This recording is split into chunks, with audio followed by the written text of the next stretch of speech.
Wait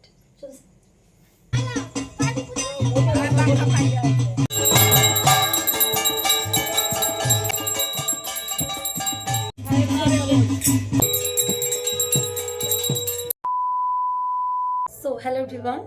তো এখন বাজে 5:10। তো আজকে কালী পুজো, তো সবাইকে জানাই শুভ দীপাবলির অনেক অনেক শুভেচ্ছা ও ভালোবাসা।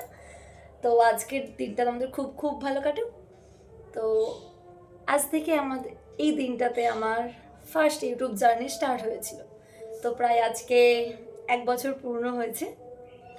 তো আমি ভীষণ ভীষণ খুশি। আজকে আমি মায়ের কাছে ব্রত রেখেছি। তো সারাদিন আজকে না খেয়েই আছি। তো সন্ধ্যের দিকে পুষ্পাঞ্জলি হবে, মায়ের জন্য কিছু ভোগ প্রসাদ করবো।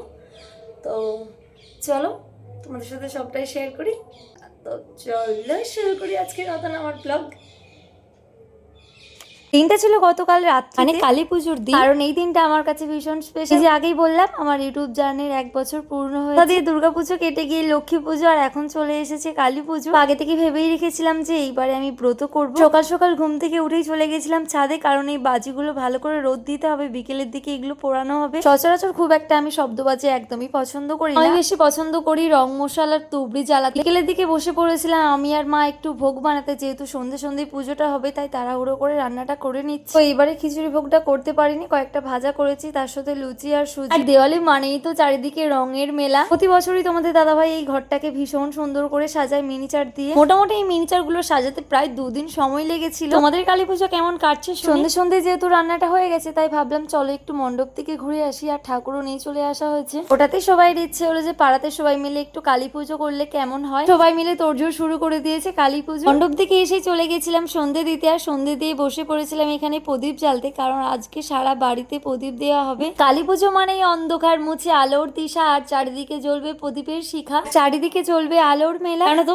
আমরা ছোটবেলায় কালী পুজোর সময় কি করতাম জানো তো? যেতাম মাঠে, আর সেই মাঠ থেকে আনতাম কাঁকড়া মাটি। ওই কাঁকড়া মাটি দিয়ে আমরা করতাম ছোট ছোট প্রদীপ, আর সেই প্রদীপ দিয়ে সারা ঘর রাঙিয়ে তুলতাম। আগে বেশিরভাগটা প্রদীপ জ্বালা হতো মবিল দিয়ে, আর এখন তো সরষের তেল আর ঘি দিয়েই জ্বালানো হয়। সারা বাড়িতে প্রদীপ জ্বালিয়ে বসে পড়েছিলাম আমি আর সোনু এখানে বাজি পোড়ানো দেখতে। যদিও ভাই ধোঁয়াটা একদমই ভালো নয়, বেশিক্ষণ সোনুকে রাখিনি, একটু রেখেই নিয়ে চলে গেছি। আমাদের সোনুর এই প্রথম কালী পুজোয় বাজি পোড়ানো দেখা, দেখো কত মন দিয়ে দেখছে, ভীষণ এক্সাইটেড এটা দেখার জন্য।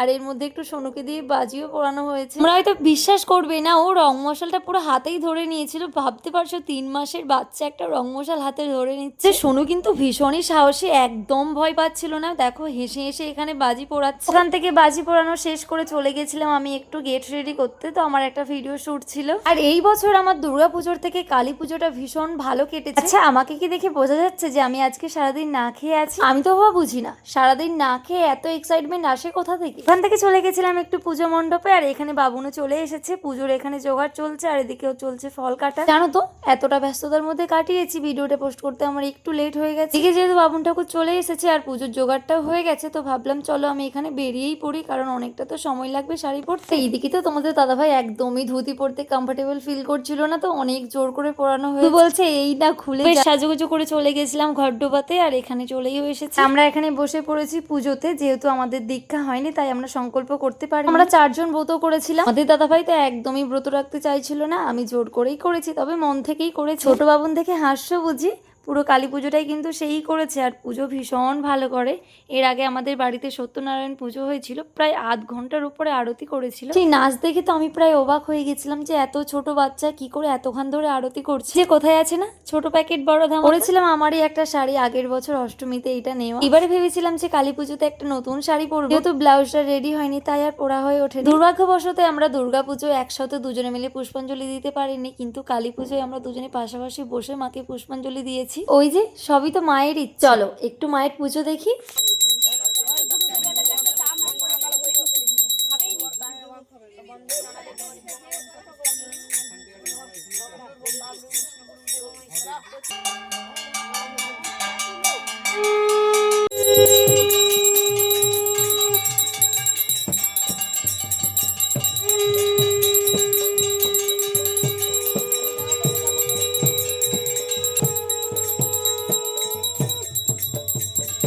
এদিকে আমি বসে বসে মায়ের পুজো দেখছি। কালী পুজোর কি কি নিয়ম সেটা ঠিক আমার জানা নেই। এদিকে দেখো মায়ের মুখটা কি মিষ্টি লাগছে না। আরতি কমপ্লিট করে বসে পড়েছিল পুজোর হোম করতে। আমাদের মায়েদের ওখানে যখন পুজো হতো আমরাও সারা রাত জেগে মায়ের পুজো দেখতাম।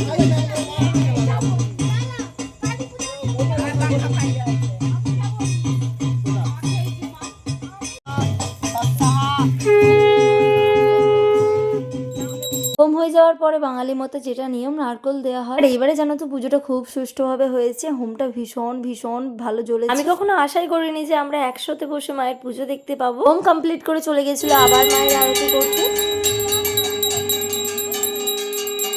পুজোতে যেহেতু খুব তাড়াতাড়ি বসে পড়েছিল তাই খুব একটা দেরি হয়নি। আর আমাদের মায়েদের ওখানে প্রায় সকাল হয়েছিল পুজো কমপ্লিট করতে। পুজো সেরে বসে পড়েছিলাম আমরা সবাই মিলে পুষ্পাঞ্জলি দিতে।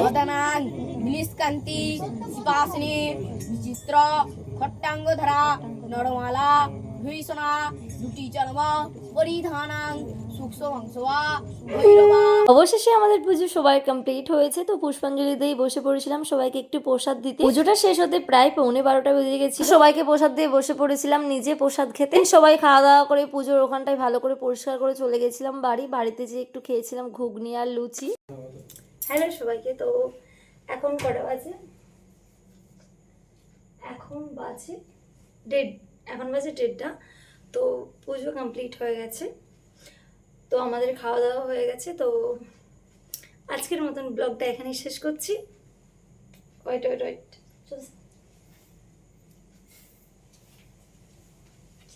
কেমন লাগছে আমাদেরকে অবশ্যই কিন্তু জানিও।